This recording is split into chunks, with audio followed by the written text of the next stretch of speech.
आज दुनिया में भारत की विदेश नीति पिटी है। भारत पाक युद्ध के बाद पाकिस्तान के साथ लोग खड़े हुए, भारत के साथ कोई नहीं आया। हमारे विमान गिरे, ये हमारे लिए दुखद है, लेकिन गिरे। और ये बात हमने नहीं, सीडीएस ने कही है। नितिन गडकरी इतने योग्य भाजपा के अध्यक्ष रहे थे, दूसरी बार भी होते अगर वो भाजपा की भीतर की राजनीति का शिकार नहीं होते। ये मोदी जी जो कर रहे हैं, जो हम बात कर रहे हैं, मोदी जी ने कई लोगों को मारा है, तो जब वो हटेंगे तो उनका तो पूरा कुनबा साफ होगा ही होगा। क्योंकि मोदी और अजीत डोभाल अब एक सिक्के के दो पहलू हैं। अगर मोदी जाएंगे तो डोभाल को जाना ही पड़ेगा। सबसे मात खाई है भारत ने, भारत की विदेश नीति में। और विदेश मंत्री कौन है? एस जयशंकर। नमस्कार, मैं हूं संजीव श्रीवास्तव। आप देख रहे हैं 4 PM न्यूज नेटवर्क।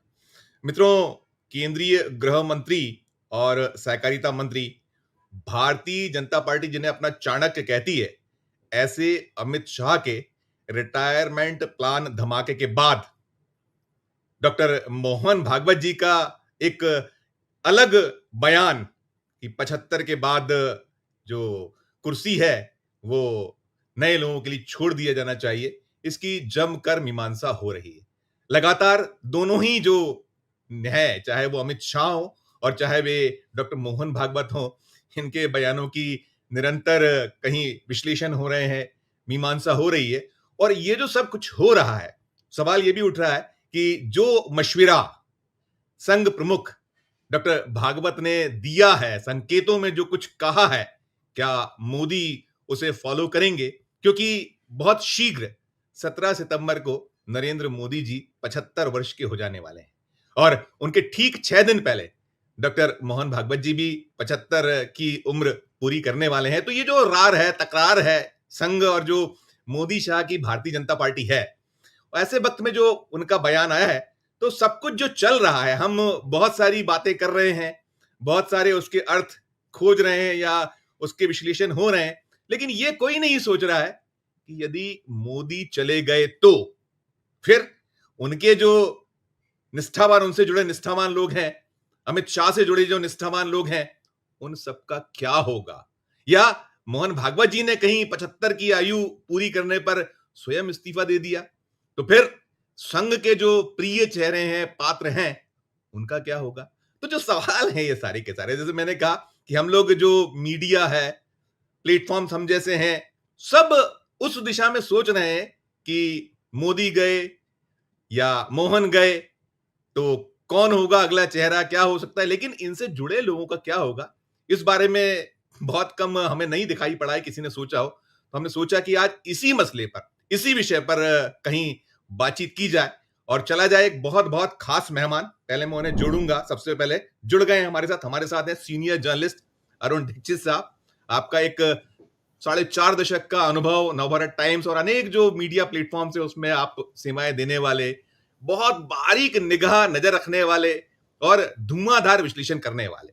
और इन दिनों तो फ्रीलांसर हैं, जहां मैं मध्य प्रदेश की राजधानी भोपाल में बैठा हूं, वहीं आप आते हैं। और संघ जो है, ये प्रयोगशाला रहा है मध्य प्रदेश की। तो मैं ऐसे अरुण दीक्षित जी का पहले बहुत बहुत स्वागत करूंगा। अरुण सर, बहुत स्वागत, बहुत आभार कि आप हमसे जुड़े। और शुरुआत यहीं से करूंगा कि बहुत सारे लाभार्थी हैं मोदी और शाह की बीजेपी में, चाहे वो सत्ता में सीधे भागीदारी करने वाले हों या फिर प्रशासनिक या और जो इस तरीके के देश के बहुत महत्वपूर्ण पद हैं उन पर, जैसे अजीत डोभाल।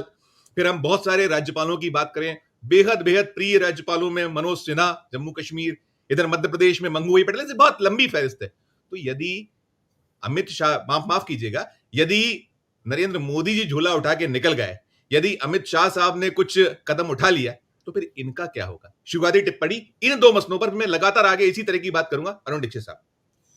धन्यवाद संजीव जी। सबसे बड़ी बात तो यह है कि आज आप जिसको भारतीय जनता पार्टी कहते हैं, मेरा मानना है कि वो भारतीय जनता पार्टी अब नहीं है, ये मोदी जनता पार्टी है। क्योंकि मोदी की सरकार, सब कुछ मोदी। आप देखिए 2014 से लेके आज की तारीख तक, अब की बार मोदी सरकार, मोदी का नाम, जो कुछ है, एवरीथिंग इज मोडिफाइड। कहीं भी बीजेपी नहीं है। जो आपने कही बात, क्या होगा, तो मैं एक बात स्पष्ट कर दूं कि संघ स्थायी है। संघ में कोई चेहरा कल को भागवत की जगह कोई दूसरा भी आ जाएगा, तो जो संघ का पूरा काडर है, जो उसकी व्यवस्था है, उसमें कोई बदलाव बहुत ज्यादा नहीं होगा।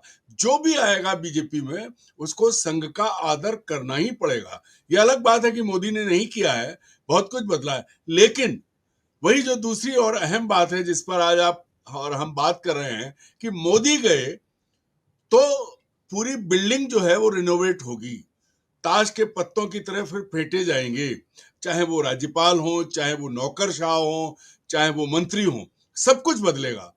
क्योंकि पिछले 10-12 साल में नरेंद्र मोदी ने जो कुछ किया है वो अपनी मर्जी से किया है, उन्हें जो पसंद आया उन्होंने किया है। एक तरफ से शुरू करें तो उनकी कैबिनेट को ले लीजिए, पिछली कैबिनेट में तो मैं 7 पहले आईएएस पहले मैं और चाहूंगा, पहले अजीत डोभाल इस पे बात करें, कैबिनेट पे आऊंगा कि चाहे वो जो नौकरशाह अश्विनी वैष्णव, एस जयशंकर, हरदीप पुरी, अर्जुन मेघवाल, बहुत सारे लोग हैं, फिर निर्मला सीतारामन, इनका क्या होगा मैं उस पर अगले उसमें आऊंगा। पहले चरण में अजीत डोभाल साहब जो इस वक्त नेक्स्ट टू जो अमित शाह या मोदी के बाद जो इनका क्रम है, भले ही एक लंबा कैबिनेट का वो हो, लेकिन अजीत डोभाल बहुत पावरफुल है। तो पहले अजीत डोभाल या राज्यपालों की बात, फिर मैं करूंगा आपसे मंत्रियों की बात। देखिए, जहां तक अजीत डोभाल की बात है, शुरुआत में अजीत डोभाल संघ के लिए काम कर रहे थे। वो वहां पर एक अलग विवेकानंद केंद्र चलाते थे कई वर्षों से। मैं दिल्ली में था तो बतौर नवभारत टाइम्स संवाददाता कई बार उनके कार्यक्रमों में गया। वहां वो पुराने नौकरशाह और उनको बड़ा जोड़ने का काम करते थे, लेकिन मोदी के आते ही उनकी लॉयल्टी बदल गई। अब संघ से ज्यादा वो करीबी हैं नरेंद्र मोदी के, और मोदी का जितना इवेंट मैनेजमेंट हो रहा है पूरी दुनिया में, उसके सूत्रधार खुद अजीत डोभाल है। जहां कहीं भी हो वो पूरा, चाहे उनके सामने राजस्थानी संगीत करवाना हो, चाहे मोदी मोदी के नारे लगाने हो, हाउडी मोदी करवाना हो, चारों तरफ, चाहे वो गयाना में कराना हो, चाहे अमेरिका में कराना हो, सारा खेल, या मंगोलिया में कराना हो, सारा खेल अजीत डोभाल जी करते रहे हैं। और उन्होंने, अब तो वो इतने आगे बढ़ गए। अभी सबसे बड़ा सवाल तो, जब अब पाकिस्तान के साथ हमारा युद्ध हुआ, संक्षिप्त 3 दिन का युद्ध, उससे पहले पहलगाम पर जो अटैक हुआ, तो सबसे बड़ा सवाल तो ये था कि राष्ट्रीय सुरक्षा सलाहकार कर क्या रहे थे।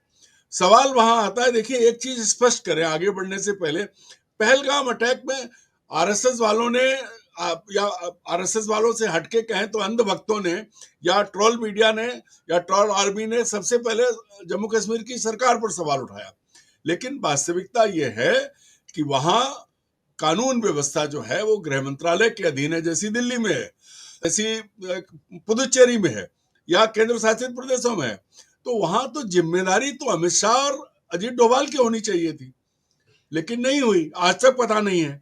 तो अब अजीत डोभाल ने, अभी जबकि हमारे सीडीएस कह चुके हैं और अफसरों ने कहा कि हमारा नुकसान हुआ है, वो कहते हैं हमारा कांच नहीं टूटा, वो इस तरह का बयान दे रहे थे। इतना झूठ क्यों बोल रहे हैं डोभाल साहब, क्या वजह है? क्या वो मोदी से आगे निकलेंगे झूठ बोलने में? ये सबसे बड़ी समस्या है कि डोभाल साहब जो हैं, उन्होंने more loyal than the king, जबकि पुराने डीजीपी जम्मू कश्मीर के, उन्होंने जब अटैक हुआ था तो घर दिखाए थे, उनका इंटरव्यू आया था कि जम्मू में कितना नुकसान हुआ, पुंछ राजौरी में कितना नुकसान हुआ। हमारे विमान गिरे, ये हमारे लिए दुखद है, लेकिन गिरे, और ये बात हमने नहीं, सीडीएस ने कही है और अफसरों ने कही है, विदेशों में बात आई, सब फोटोग्राफ पूरे मौजूद रहे हैं, सब कुछ है। लेकिन अगर डोभाल साहब नहीं देखना चाहते और वो झूठ को बार बार गोएबल्स की तरह, कुछ नहीं हुआ कुछ नहीं हुआ, ठीक वैसे ही जैसे कि कहा जा रहा है कि वो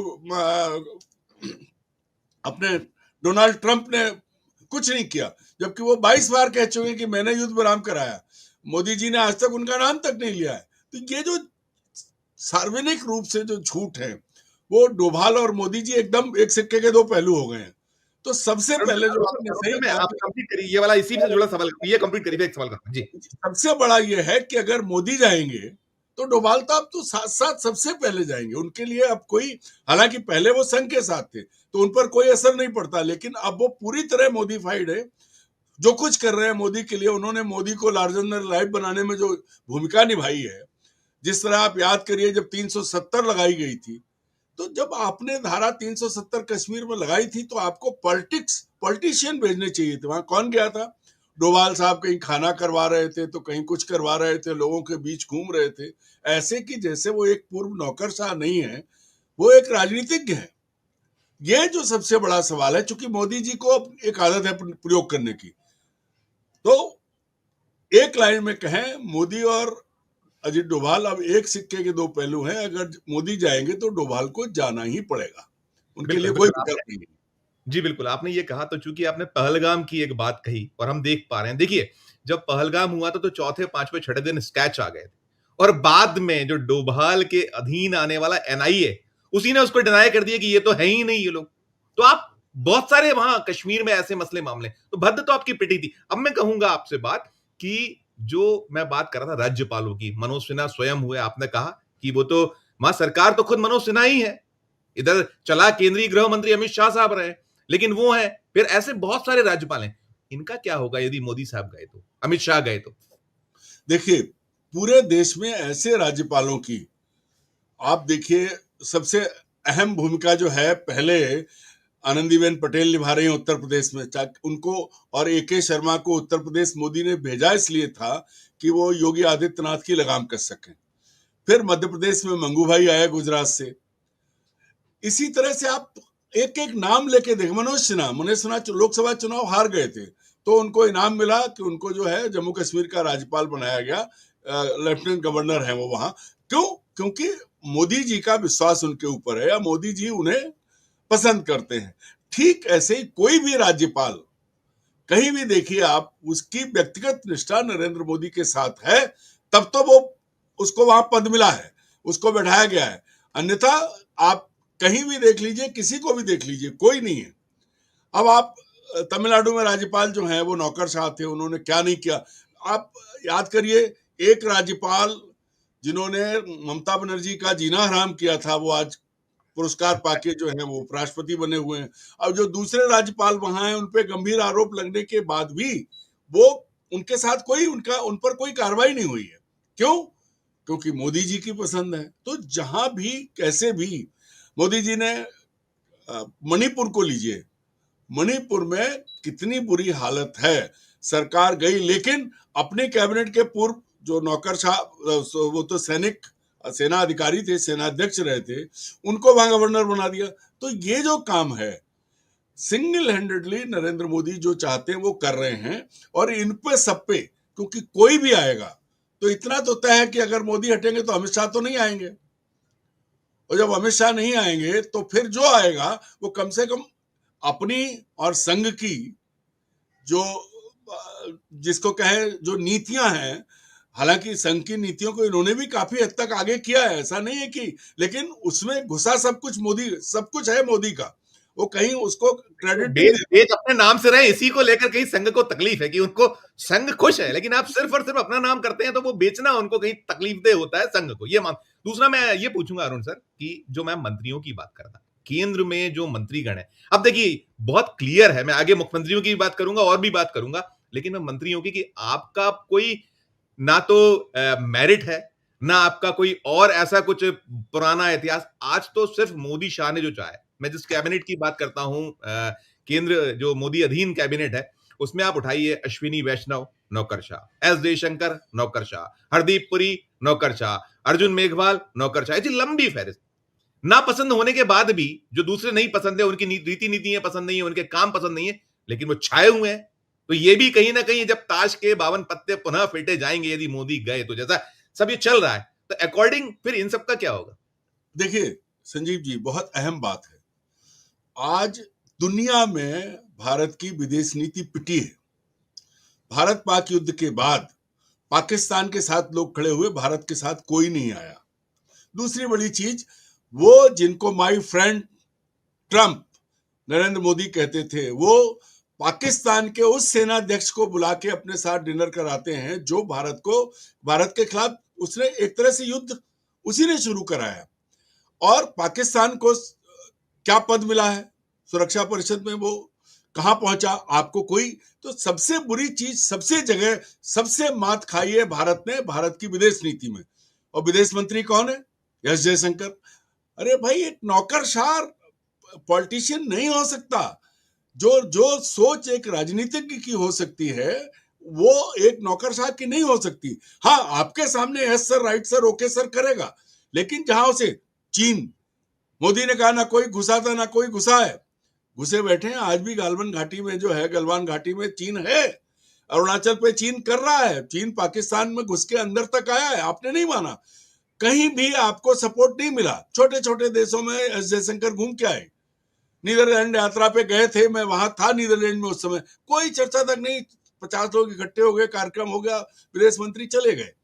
तो ये जो हुआ है, इतनी इतनी बेइज्जती भारत की विदेश विदेश के मामलों में कभी नहीं हुई जितनी श्रीमान एस जयशंकर के रहते हुई है। तो मतलब उनसे ज्यादा असफल मुझे लगता है कि कोई भी आएगा, भले ही सबसे करीबी भी आए अमित शाह के अलावा, तो भी हटा देगा उनको, क्योंकि इससे ज्यादा बेइज्जती और साख सबकी गिरी है। मतलब भारतीय जनता पार्टी नाम की सरकार तो भारतीय जनता पार्टी की है, ये अलग बात है कि मोदी की सरकार है। संघ भी पिटा है इसमें, क्योंकि संघ के लोग पूरी दुनिया में काम कर रहे हैं। मैंने नीदरलैंड में भी देखा और आसपास के देशों में भी देखा है, वो भी खुश नहीं है। क्योंकि भाई जो बात जिस तरह मुद्दे उठने चाहिए थे, आज तक भारत जाना क्यों जाता था? क्योंकि उसकी विदेश नीति इतनी मजबूत थी। भाई अटल जी का इस्तेमाल राजीव गांधी ने किया, इंदिरा गांधी ने किया, जवाहरलाल नेहरू ने किया। क्यों? क्योंकि उन्हें उनकी योग्यता के आधार पर भारत को रिप्रेजेंट करने के लिए जब जरूरत पड़ी तो सबसे योग्य कौन, और यहां इन्होंने किसको चुना? इनको अपनी कैबिनेट में किसी पर भरोसा नहीं है, भाजपा के नेताओं पे भरोसा नहीं है। आप एक और देखो संजीव जी, अच्छे पढ़े लिखे लोग बीजेपी के कहाँ हैं? अरुण शौरी इतने बड़े पत्रकार थे, आए थे बीजेपी में, कहां चले गए कोई नहीं जानता। रविशंकर प्रसाद कभी कभी उनका इस्तेमाल किया जाता है तो आगे आते हैं। प्रकाश जावड़ेकर का नाम भूल गए हम लोग। रुद्र प्रताप रूडी इतना डायनेमिक लीडर कहाँ है? ऐसे पूरे वसुंधरा राजे कहाँ है? शिवराज सिंह कैबिनेट में तो है लेकिन क्या कर रहे हैं? ऐसे ही रमन सिंह और ब्रजमोहन अग्रवाल कहाँ है? उत्तर प्रदेश के तो नेता पूरी तरह साफ हो गए। तो जो सबसे बड़ी चीज ये है कि इन्होंने जो खेल किया है वो ये है कि एक नौकरशाह चाहिए। अब विदेश मामलों के बाद आप आ जाइए अश्विनी वैष्णव पे। अश्विनी वैष्णव IAS थे और वो फिर उद्योगपति भी बने। उन्होंने अपना किया, उड़ीसा काडर के थे वो, उन्होंने उड़ीसा में बीजेपी की मदद की, तो फिर उनको बदले में मंत्री बना दिया मोदी जी ने। इतने भयंकर रेल दुर्घटनाएं हुई हैं अश्विनी वैष्णव के रहते, लेकिन इस्तीफा नहीं लिया मोदी। इस्तीफा लेते ही नहीं है, लोग मरे मरते रहे, हर चीज के लिए उछल के आगे आते हैं अश्विनी वैष्णव। एक जमाने में पीयूष गोयल थे, कहाँ है?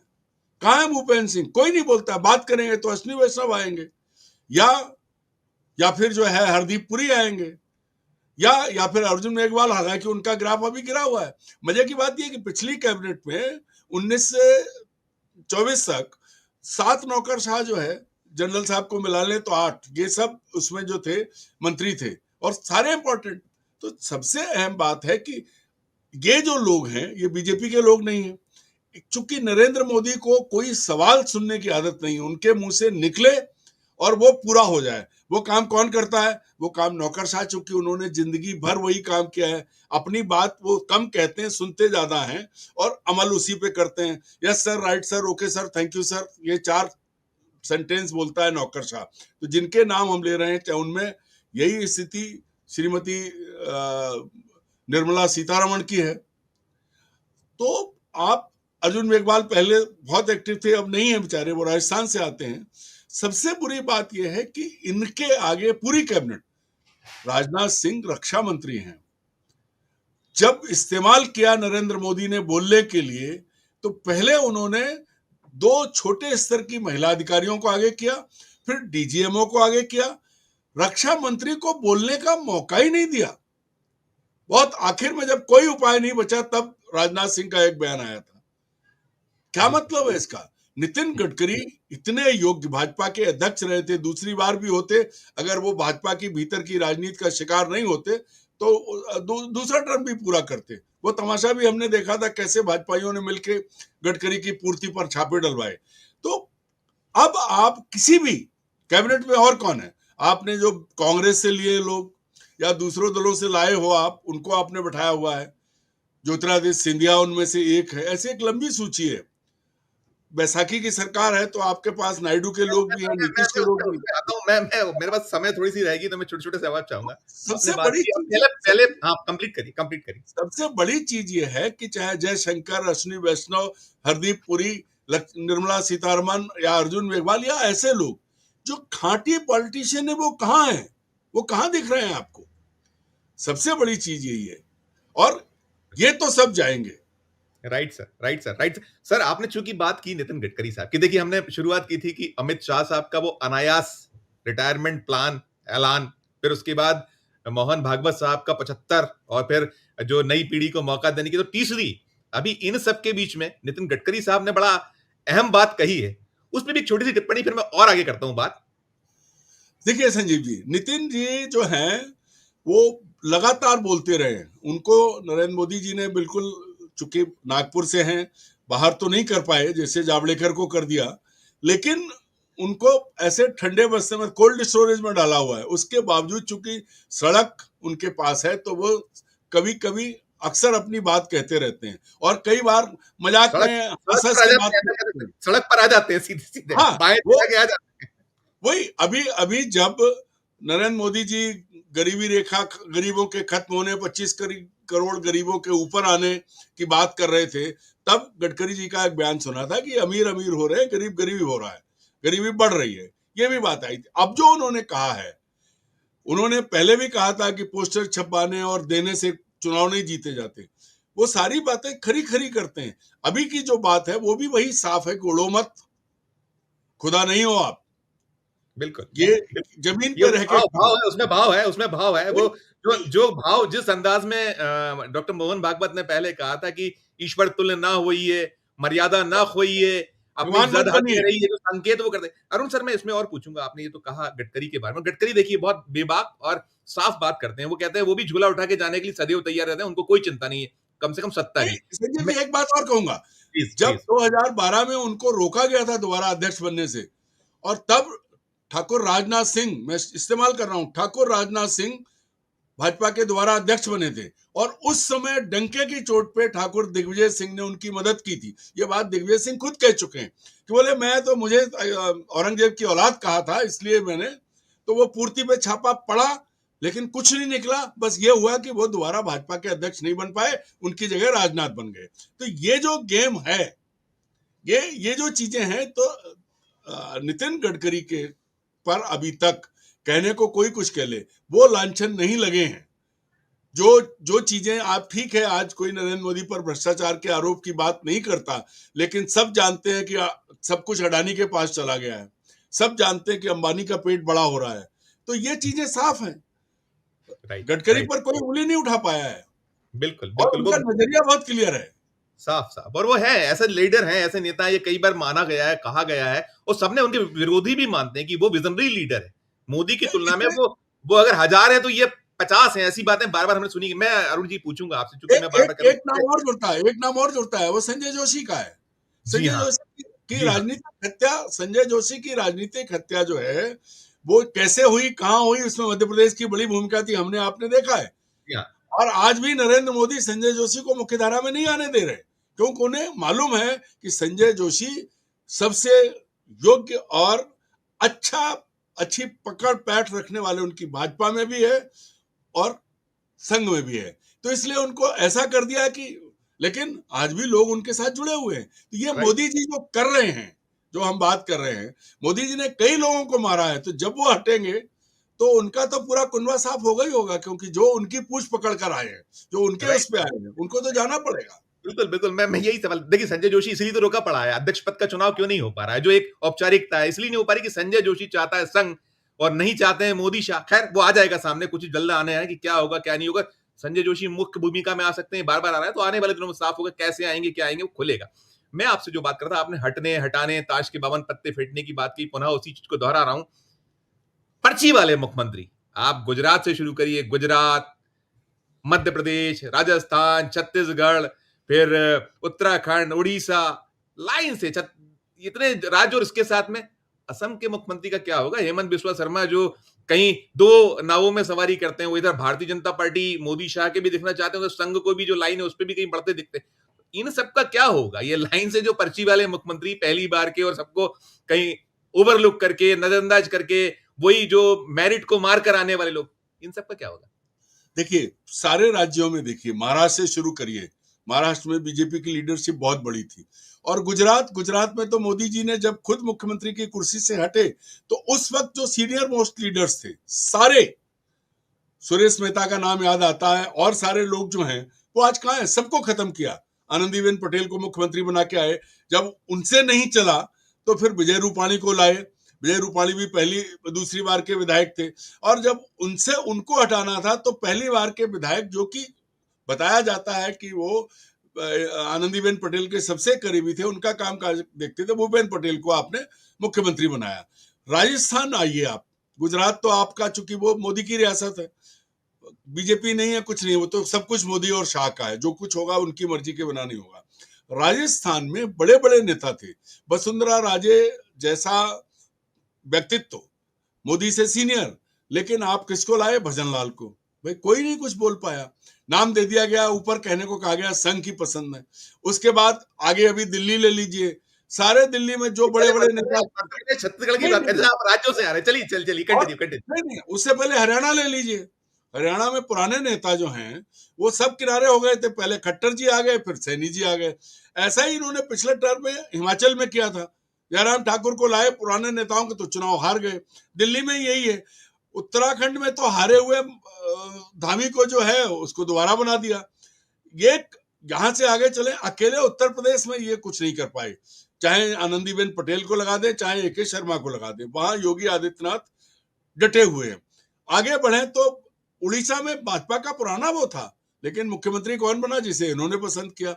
यही झारखंड में इन्होंने पिछली बार किया था, रघुवर दास, जो आदिवासी भी नहीं थे और उड़ीसा के भी नहीं थे, उनको मुख्यमंत्री बनाया था। इसके बाद अगर आप आए तो छत्तीसगढ़ ठीक है, आपने आदिवासी को मुख्यमंत्री बनाया, लेकिन ब्रजमोहन अग्रवाल, प्रेम प्रकाश पांडे, रमन सिंह और तमाम पुराने जो भाजपा के आदिवासी नेता थे, उनको, नंद कुमार साय तो बेचारे पार्टी छोड़ने को मजबूर हो गए, उनको ये कर दिया। क्यों? फिर आप आ जाइए मध्य प्रदेश में भी आपने पीछे की लाइन से निकाल के, ठीक है आपको शिवराज सिंह को नहीं बनाना था, लेकिन यहां बड़ी लाइन थी, चाहे आदिवासी ले लो, चाहे ओबीसी ले लो, चाहे बनिया ले लो, चाहे बामन ले लो, सब थे।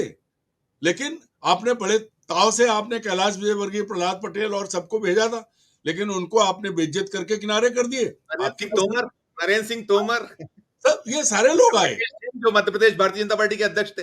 जी, ये जो है, जहां बीजेपी है, चलिए हेमंता बिस्वा, सर्बानंद सोनोवाल भाजपा के थे, उनको आप केंद्र की सरकार में ले आए, ऐसे ही आप शिवराज सिंह को अपने साथ ले गए। हेमंता बिस्वा शर्मा की खासियत क्या है? वो कहते हैं कि जब वो राहुल से मिलने गए तो वो अपने कुत्ते को बिस्किट खिला रहे थे, उनसे बात नहीं की। अब कुत्ता और बिस्किट, यहाँ संदर्भ ये है कि आज वो क्या कर रहे हैं। आज वो जिस तरह से, चूंकि वो बेसिकली तो कांग्रेसी हैं, जिस तरह से वो मुसलमानों को टारगेट कर रहे हैं, मतलब मोदी जी से ज्यादा हेमंता बिस्वा शर्मा कर रहे हैं। असम, भाई चाहे बांग्लादेशी घुसपैठियों का मामला हो, चाहे नागरिकता का मामला हो, सारी चीजें असम में हो रही हैं। और असम में जितनी खराब स्थिति है, चूंकि असम में सबसे ज्यादा घुसपैठिए हैं, सबसे ज्यादा बांग्लादेशी नागरिक हैं, इसमें कोई शक नहीं है, लेकिन सरकार को जिस तरह काम करना चाहिए, क्योंकि ये देश, और फिर आप याद करिए पड़ोसी राज्यों के, असम का पड़ोस मिजोरम से झगड़ा हुआ, गोलीबारी हुई, ये क्या है? क्योंकि नरेंद्र मोदी जी जिस तरह, अब आगे मणिपुर, आपने जलता रहा मणिपुर, लेकिन बीरेन सिंह को नहीं हटाया आपने, तब हटाया जब लगा कि सरकार गिर जाएगी। बीजेपी के जो आदिवासी विधायक थे वो उन्होंने कहा नहीं, तब आपने हटाया। ये जो दादागिरी है नरेंद्र मोदी की, इसमें तो ना तो संघ, भाजपा तो खत्म ही हो गई भाई। आज अगर बीजेपी की लीडरशिप, आज जनरल क्वेश्चन पूछ लो आप विद्यार्थियों से, तो मुख्यमंत्रियों के नाम नहीं बता पाएंगे। लेकिन इससे पहले ऐसा होता था कि जाने पहचाने चेहरे होते थे, पर वो खेल जो है वो मोदी जी का है। मोदी जी को मजा आता है कि वो फिर, चूंकि मेरी बिल्ली मुझे से म्याऊं, कोई सवाल ना उठा सके, तो ऐसे आदमी को लाएंगे जो सीधा खड़ा होके मोदी जी के घुटने तक ना देखे। और ये इसका खामियाजा पार्टी भुगत रही है, पार्टी के भीतर बहुत असंतोष है, और ये पर्चियां सबकी फटेंगी, ये पर्चियां नहीं चलने वाली। पर्चियां सबकी पड़ेगी। मैं अरुण जी, आपने देखिए, हमने अब तक बात की लगभग लगभग जितनी हमारी 29 मिनट की बात हो चुकी है, इसमें हमने ज्यादातर ये किया कि मोदी गए तो क्या, लेकिन यदि संघ प्रमुख जिन्होंने दांव खेला है 75 साल का, यदि वो विस्फोट कर दे कि पहले इस्तीफा मैं देता हूं, अब आप आइए, तो फिर संघ से जुड़े जो लीडरान हैं, आपने एक चीज ये भी कही है कि देखिए वो संघ तो संघ रहेगा, फिर भी जब आपने कहा कि जब बदलता है, निजाम बदलता है, नेता बदलता है, तो बहुत कुछ बदलता है। तो फिर इन लोगों को क्या हुआ, चाहे वो देवेंद्र फडणवीस हो जो दौड़ में शामिल है, मुख्यमंत्री माफ कीजिएगा प्रधानमंत्री पद की रेस में माने जाते हैं, अध्यक्ष पद की दौड़ में है, फिर योगी आदित्यनाथ की जो महत्वाकांक्षा है, वो ऐसे जो चेहरे हैं, खुद शिवराज सिंह चौहान, इन सबका क्या होगा? देखिए, मैं वही बात कहूंगा, संघ जो है, संघ में कोई चेहरा नहीं है।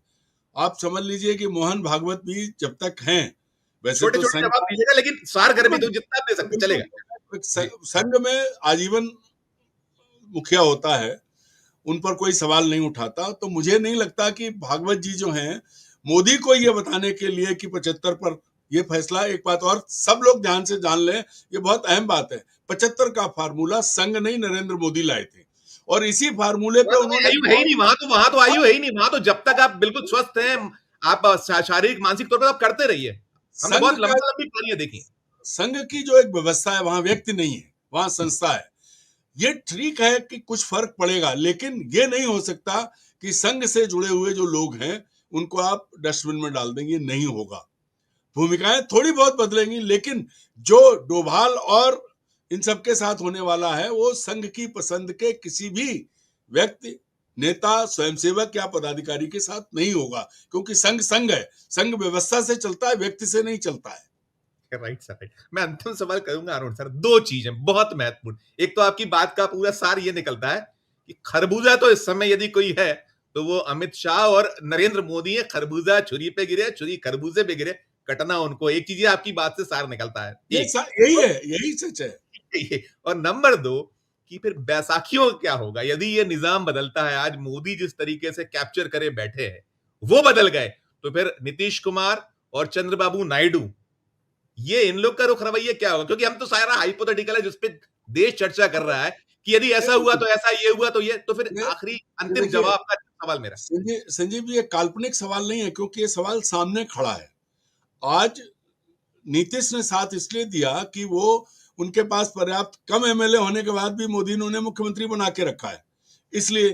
चंद्रबाबू नायडू की भी कुछ कमजोरियां, याद करिए कि जब वो सत्ता से हटे थे तो जगन रेड्डी ने उनकी दुर्गति कर दी थी, रोए थे वो, मतलब जेल में बहुत बुरा हुआ था। 2 साल पहले जेल भेज दिया था। हाँ, जेल भी गए हैं। तो वो अपना बदला लेना चाहते हैं, क्योंकि उन्होंने इसीलिए मोदी का साथ दिया, वरना चंद्रबाबू अपने अपने दम पर, अपने बहुमत में हैं, उनको कोई जरूरत नहीं थी। लेकिन उन्हें केंद्र की एजेंसियों की मदद जगन रेड्डी के खिलाफ चाहिए। एटीएम भी है केंद्र, उनके लिए एटीएम भी है, केंद्र एटीएम भी है।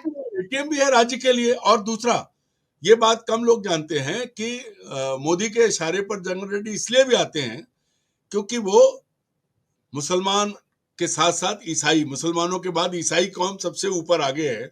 जहां आप पूरे देश में देखें तो जो वो ईसाई समुदाय से आते हैं, ईसाई मत को मानने वाले हैं, तो वो तो पहले से ही निशाने पर है।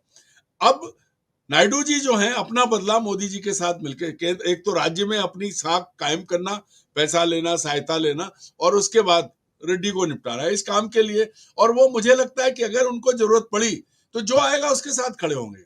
ऐसा नहीं कि वो मोदी के साथ खड़े, वो अपने हित पे हैं। और अगर कल नीतीश कुमार को ये लगता है कि अब उनका डिब्बा बंद होने वाला है, तो इसमें मतलब आप ये इसमें हैरान मत होइएगा कि कल को फिर लालू के पांव पकड़ ले, राबड़ी उनकी भाभी हो जाए, लालू भाई हो जाए, कोई भतीजा हो जाए आपका, वो उसको चीफ मिनिस्टर बना दे वो। हाँ, कोई वो नहीं है, कुछ भी कर सकते हैं वो, राइट, सारी चीजें हैं। तो ये नीतीश कुमार का तो ये है कि उनकी तो बहुत मजबूरी है, वो साथ छोड़ ही नहीं सकते, तो उनकी कुर्सी चली जाती। नायडू का ये है कि वो इस केंद्र के जरिए अपने बदले ले रहे हैं, अन्यथा सरकार पर टेका देने के बाद भी इनके पास कोई इंपॉर्टेंट मिनिस्ट्री नहीं है। Right sir, right sir, right sir, सबसे बड़ी बात। राइट सर, उनसे बहुत अच्छी बातचीत हमारी हुई। और हम जो कहीं बात करें, देखिए हम बार बार कहते हैं जब निजाम बदलता है तो बहुत कुछ बदलता है, और अगर ये सब हो रहा है जैसा चल रहा है, ये कहीं आगे कुछ ये फलीभूत होता है जो कुछ, तो फिर बहुत कुछ बदलेगा। और बहुत बदलाव के साथ में देश की राजनीति, खासकर भारतीय जनता पार्टी और राष्ट्रीय स्वयंसेवक संघ की जो पॉलिटिक्स है, राजनीति है, भले ही वो अपने आप को कहते हैं कि हम क्या वो सांस्कृतिक और तमाम संगठन, बहुत कुछ बदलेगा, बहुत कुछ अलग आएगा। और सबसे बड़ी चीज जो आपने कही है कि ताश के 52 पत्ते फेंटे जाएंगे, और जो खरबूजा तो कहीं अब इस वक्त नरेंद्र मोदी है, उन्होंने एक बहुत बहुत एक अपना वर्चस्व जो बनाया हुआ था, वो जो फंसे हैं चहु और, तो उसमें दिक्कत में तो है। संजीव जी एक बात समझ लीजिए, कुछ भी हो, अगर भागवत चाहेंगे तो जब तक मानसिक संतुलन ठीक है और शरीर ठीक है वो संघ प्रमुख बने रहेंगे, लेकिन नरेंद्र मोदी और अमित शाह को तो हटना ही पड़ेगा, उनको तो हटना ही है। उनकी स्थिति संघ जैसी नहीं है। संघ अगर चाह लेगा, ये तो संघ था जो 240 पे ले आया, वरना पैसे के दम पे जो कुछ जैसे जो कुछ हुआ है, संघ में बहुत बड़ा बदलाव नहीं होगा। संघ जैसा है वैसा ही रहेगा, बदले तो मोदी ही जाएंगे। मोदी को ही पड़ेगा, भले ही अभी हटे या बाद में हटे। Right sir. अरुण सर बहुत अच्छी बातचीत और इतना वक्त देने के लिए आपका बहुत बहुत शुक्रिया, बहुत बहुत आभार सर। नमस्कार। तो मित्रों आपने देख लिया, ये थे अरुण दीक्षित, और हम बात इसी की कर रहे थे कि यदि मोदी गए तो क्या। देखिए, मोदी तो वो हैं जो कहते हैं कि मैं झोला उठा के कभी भी चल दूंगा, और जो अभी आज परिस्थितियां हैं, अभी तो ये दिख रहा है कि अमित शाह ने जिस तरीके से एक अपना गेम किया है, कि खेल खेला है कि मैं जा रहा हूं झोला उठा के पहले, लेकिन कुल मिलाकर जो दोनों हैं, दोनों जो गुजरात के एक कहते हैं ना कि दो जिसमें एक जान जैसी स्थिति थी, कहीं ना कहीं वो अब मुश्किलात में है। और जो अरुण दीक्षित जी ने पूरा सार, पूरा निचोड़ लाकर दे दिया है, आपके समक्ष रख दिया है कि जो आने वाला वक्त है उसमें बहुत कुछ गुल खिलने वाले हैं। और देखिए, राष्ट्रीय स्वयंसेवक संघ वो सर्वोपरि था, सर्वोपरि है और सर्वोपरि रहेगा, ये कहीं इस बातचीत से निकल कर आया है। और एक बड़ी दिलचस्प, बहुत ही रोचक मोड़ पर ये जो चाहे मोदी शाह, उनकी बीजेपी और संघ के बीच जो रस्साकशी है, वो इस मोड़ पे खड़ी हुई है। और इसमें जो अभी आने वाले दिन है, जब भारतीय जनता पार्टी के राष्ट्रीय अध्यक्ष का ऐलान होगा, तो बहुत कुछ निकल गया। लेकिन कुल मिलाकर जो बहुत सारगर्भित लाइन यही रही है कि खरबूजा तो इस वक्त नरेंद्र मोदी है, चाहे छुरी उन पे गिरे, यानी खरबूजे पे गिरे या खरबूजा छुरी पे गिर जाए, कटना मोदी को होगा। इस चर्चा में इतना ही। मित्रों, आपकी अपनी पूरी चर्चा आपने सुनी, क्या राय है इस वीडियो के कमेंट बॉक्स में जाकर जरूर प्रकट कीजिएगा, अपनी राय दीजिएगा। और चर्चा अच्छी लगे तो चैनल को लाइक कीजिएगा, सब्सक्राइब कीजिएगा, ज्वाइन का बटन दबाइएगा तो हमारी और हौसला अफजाई होगी। प्यार और इसने बनाए, फिर देखते रहिए 4 PM न्यूज नेटवर्क। धन्यवाद, नमस्कार।